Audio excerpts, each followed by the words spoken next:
Imagine করে বা কোনো মানুষকে দেখে যখন মুখের ড্রয়িং করি তখন প্রথম আমাদের মনে হয় নাক, চোখ, ঠোঁট, কান, ভ্রু কোনটা ঠিক কোন পজিশনে বসবে এবং কতটা বড় বা ছোট হবে। আজ এই প্রশ্নের উত্তর এই ভিডিও থেকে আমরা পাবো।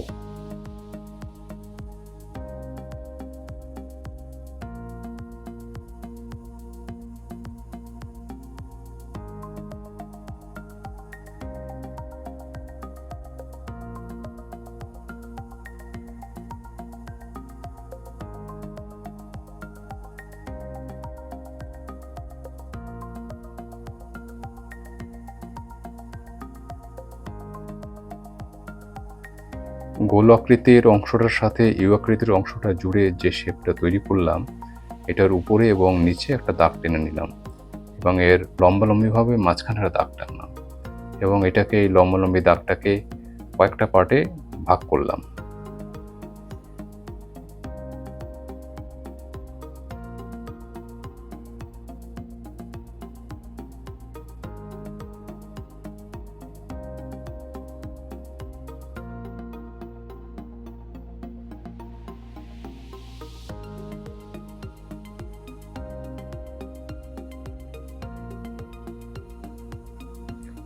নাকের ড্রয়িংটা করার পর নাকের দুপাশ থেকে উপর দিকে দুটো লাইন টানলাম এবং ওই লাইনের ঠিক দুপাশ থেকে চোখের ড্রয়িং শুরু করব এবং চোখটা কত বড় হবে সেটা বোঝার জন্য আমরা নাকটা ঠিক যতটা চওড়া সেই চওড়ার মাপ নিয়ে চোখটাও ঠিক ততটা চওড়া হবে।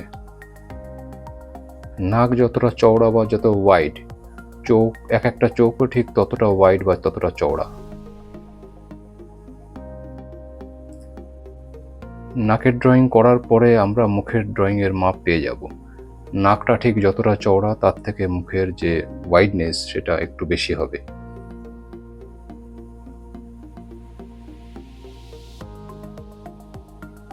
এবং এই নাকের মাপ নিয়ে আমরা কানের মেজারমেন্ট করে ফেলব।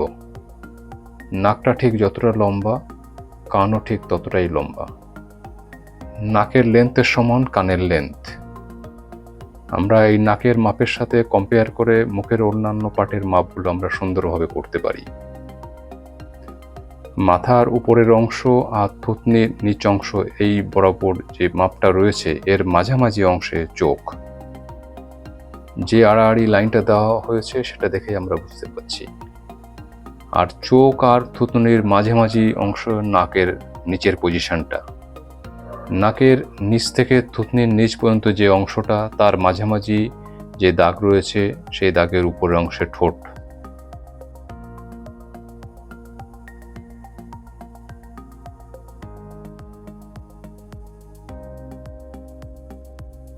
চোখের যে গোলাকৃতি অংশ করেছি তার একটু উপর থেকে আমরা একটা আড়াআড়ি লাইন টেনে নিয়েছি এবং এই লাইনে বরাবর আমরা আইব্রোটা বা ভ্রুটাকে আমরা আঁকবো। ভ্রুটা চোখের একটু উপর নিচ করা যেতেই পারে, কারণ অনেকের ভ্রু চোখের থেকে একটু উপর দিকে থাকে, অনেকের আবার চোখের কাছাকাছি থাকে। সেই কারণে আমরা মোটামুটি একটা চোখের আইডিয়া করে ওটা মেজারমেন্ট করে আমরা দুটো ভ্রুই ওভাবে আঁকতে পারি। চোখের মাঝ বরাবর যে লাইনটা চলে গেছে ওই লাইনটা চোখের উপরের পাতার অংশ নির্দিষ্ট করছে।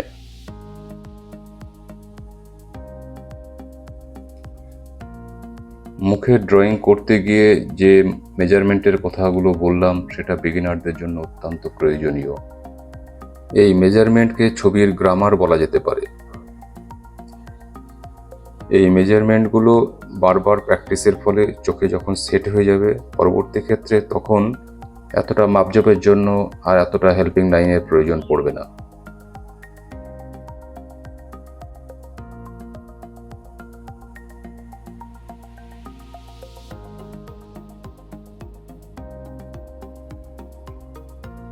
দুটো ঠোঁটের মাঝখানে যে কার্ভিশ লাইনটা দেখা যায় অ্যাকচুয়ালি ওই লাইনটা স্ট্রেট হয়।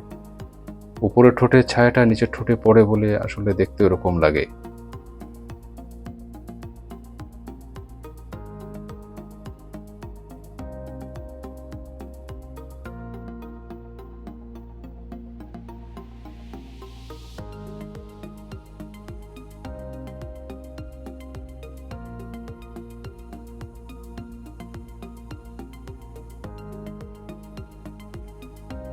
মুখের এই মাপজোপের অংশটাকে আমরা ছবির গ্রামার বলতে পারি।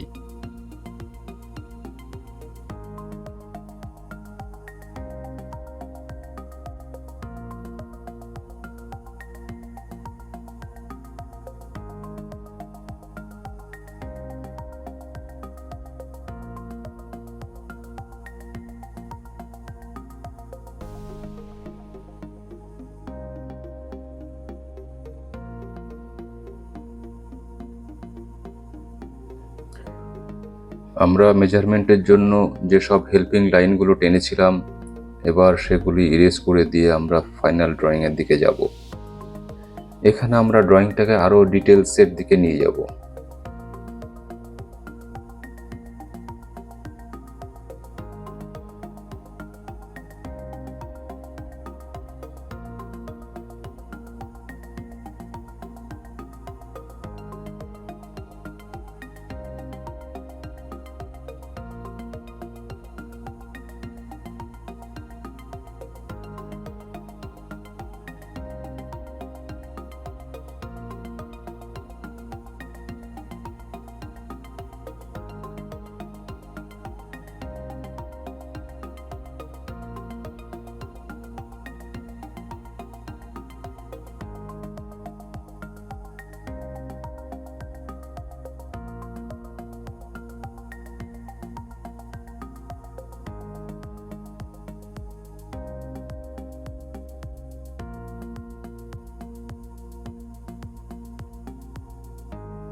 ভিডিওটি আপনাদের কেমন লাগলো আমাকে কমেন্টস করে জানাবেন।